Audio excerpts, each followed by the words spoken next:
오늘은 너희가 강도를 잡는 것 같이 금과 몽치를 가지고 나를 잡으러 나왔느냐 라는 제목으로 말씀을 드리겠습니다. 마태복음 26장 55절에서 56절을 보면 그때에 예수께서 무리에게 말씀하시되 너희가 강도를 잡는 것 같이 금과 몽치를 가지고 나를 잡으러 나왔느냐. 내가 날마다 성전에 앉아 가르치셨으되 너희가 나를 잡지 아니하였도다. 그러나 이렇게 된 것은 다 선지자들의 글을 이루려 함이니라.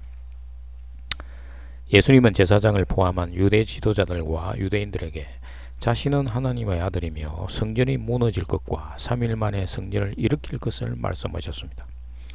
율법 시대의 옛 성전, 십자가의 죽음을 의미하지만 옛 성전은 무너져야 하고 하늘로부터 오는 새 성전, 부활을 상징합니다마는 새 성전이 들어서게 된다는 것입니다.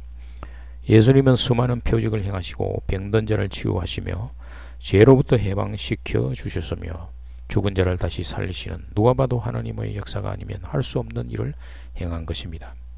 유대인들은 예수를 하나님의 아들이라고 고백을 했습니다. 그러나 유대 지도자들은 그렇지 못한 것입니다. 유대 지도자들은 왜 예수를 죽이기로 결의한 것인가? 그들이 믿는 하나님과 예수님이 아버지라고 하는 하나님은 서로 다른 하나님인 것입니다. 그들은 선지자들의 글을 읽고 메시아가 온다는 말을 알고 있었으나 예수가 메시아라는 말은 믿지 않았습니다. 유대 지도자들은 오직 율법주의를 바탕으로 하는 하나님을 바라보므로 하나님에 대한 죄는 형식적인 절차만 지키면 다 해결되고 메시아는 율법에서 정해진 제사장 그룹에서 나올 것을 생각하고 있었던 것입니다. 대제사장은 율법에서 정해진 바 하나님으로부터 권능을 받은 최고의 자리였기 때문입니다. 대제사장과 서기관들, 유대 지도자들은 사실상 하나님 자리에 앉아있는 모습입니다. 그들은 하나님에 대해서도 알지 못하며 죄에 대해서도 무지한 자들이었습니다. 그들은 하나님의 이름으로 칼을 드는 자들이었습니다. 너희가 강도를 잡는 것 같이 금과 몽치를 가지고 나를 잡으러 나오느냐.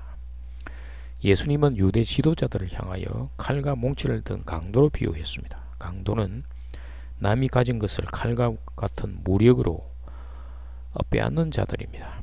오늘날 교회 공동체의 많은 목사들이 예수의 이름을 들먹이며 이와 같이 하나님 자리에 앉아 그들이 입으로 칼날 같은 말을 쏟아내고 있는 자들을 우리는 볼 수가 있는 것입니다. 그들은 자신들이 만든 제도 아래 권력을 차지하고 그 권력으로 참 예수를 칼로 죽이려고 하고 그 자리에 자기들이 만든 가짜 예수를 앉혀놓는 것입니다. 십자가는 교회의 공동체의 권력의 상징이 되고 치장하는 보석처럼 권위의 상징이 되어가고 있습니다. 십자가를 어떻게 바라보느냐에 따라서 하나님 자리에 앉는가 아니면 회개하여 죄를 발견하고 예수와 함께 죽는가의 차이가 될 것입니다. 요한복음 8장 19절에서 20절을 보면 이에 그들이 묻되 내 아버지가 어디 있느냐? 예수께서 대답하시되 너희는 나를 알지 못하고 내 아버지도 알지 못하는도다. 나를 알았더라면 내 아버지도 알았으리라. 이 말씀은 성전에서 가르칠 때에 헌금함 앞에서 하셨으나 잡는 사람이 없었으니 이는 그의 때가 아직 이르지 아니하였음이로라. 그의 때는 선지자 이사야가 예언한 것처럼 양이 도살장으로 끌려가는 십자가의 죽음입니다. 요한복음 19장 10절에서 예수께서 신포도주를 받으신 후에 이르시되 다 이루었다 하시고 머리를 숙이니 영혼이 떠나가시니라. 하나님은 이스라엘을 회복, 나아가 온 인류를 향한 사랑을 자신의 아들에게 십자가의 죽음으로 죄를 짊어지게 하신 것입니다. 그런데 유대 지도자들은 예수를 죽이기로 결의하고 약점을 잡기 위해 혈안이 되어 있었습니다. 우연의 일치인가?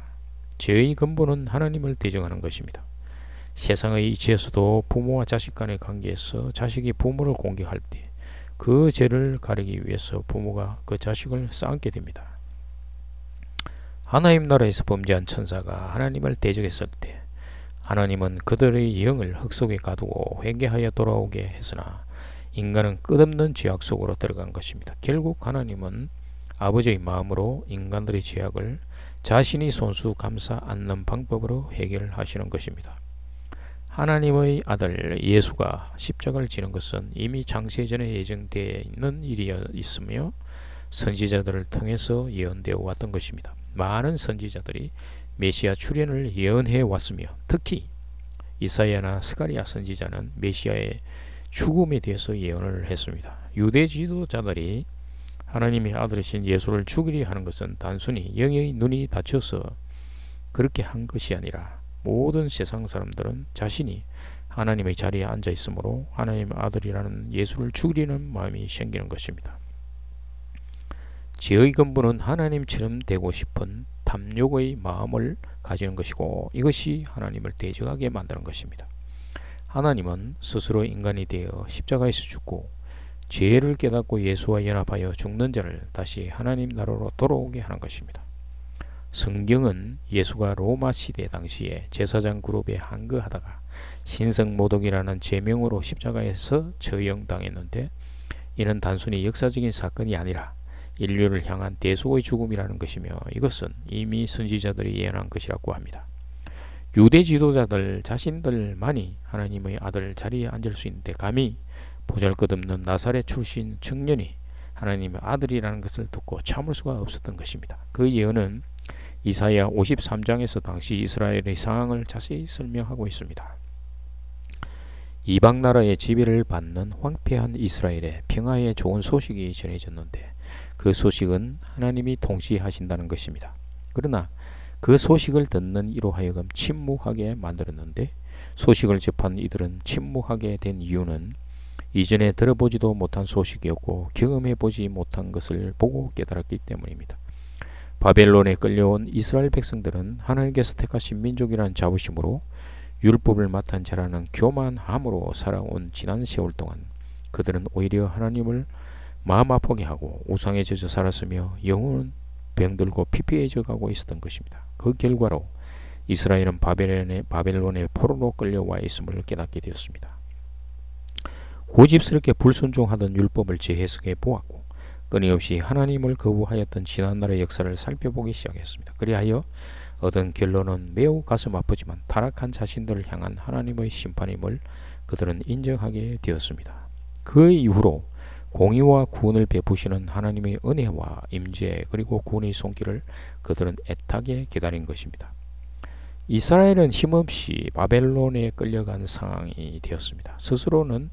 스스로의 능력으로는 바벨론의 권세에서 벗어나지 못하고 있으며 혹독한 고통의 상황에서 깊은 숨조차 쉬지 못하는 억울하고 답답한 때였습니다. 그래서 기다린 메시아는 자연스럽게 영웅의 모습으로 그려졌던 것입니다. 가장 낮고 천하던 자를 가장 높이 들어 올리시는 하나님의 능력을 보여줄 힘있는 메시아의 모습을 상상했던 것입니다. 만국의 왕들이 경배하고 무릎 꿇는 상황에서 우쭐거리며 메시아와 걷는 것은 상상만 해도 지금의 고통을 반감시켜주는 쾌감이 되었을 것입니다. 로마 시대 제사장이나 유대인들도 이와 같이 메시아에 대해서 생각하고 있었던 것입니다. 그러나 기대와는 다르게 그들에게 나타난 메시아는 아주 볼품없는 초라함 그 자체였습니다. 능력의 메시아를 기대하며 대단한 착각을 하고 있던 이스라엘 백성들에게 이사야 선지자는 전혀 다른 메시아를 설명하고 있습니다. 이사야 52장 2, 3절에서 보면 그는 주 앞에서 자라나기를 연한 순 같고 마른 땅에서 나온 뿌리 같아서 고운 모양도 없고 풍채도 없은즉 우리가 보기에 흠모할 만한 아름다운 것이 없도다. 그는 멸시를 받아 사람들에게 버림받았으며 강구를 많이 겪었으며 질고를 안한 자라. 마치 사람들이 그에게서 얼굴을 가리는 것 같이 멸시를 당하였고 우리도 그를 귀히 여기지 아니하였도다. 이스라엘이 회복하기 위해서는 지난 날들의 죄에 대한 분명한 해결이 선행되어야 했습니다. 그리하여 하나님이 보내신 메시아는 반드시 해결되어야 할 죄에 대한 책임을 감당하는 메시아임을 이사야는 증언하고 있습니다. 스가랴 13장 7절에 만군의 여호와가 말하노라 칼아 깨어서 내 목자 내 짝된 자를 치라. 목자를 치면 양이 흩어지려니와 작은 자들 위에는 내가 내 손을 들이우리라. 이 구절은 그리스도의 고난에 대한 표현입니다. 예수님은 이 예언을 자신에게 적용시킨 것입니다. 하나님의 칼을 깨워서 그의 목자, 그의 짝된 자를 치라고 명하십니다. 칼은 사법권의 능력을 표현하며 또한 생명을 제거하는 수단을 대표하는 말입니다. 여기에서 죄에 대한 재판에 있어서의 하나님의 공의를 상징합니다. 하나님의 검이라는 언급이 등장하는데 하나님의 칼이라는 상징으로 자신의 공의를 나타내시고 메시아를 나의 목자라고 하심으로 그의 독생자를 향한 사랑이 드러나는 것입니다. 감사합니다.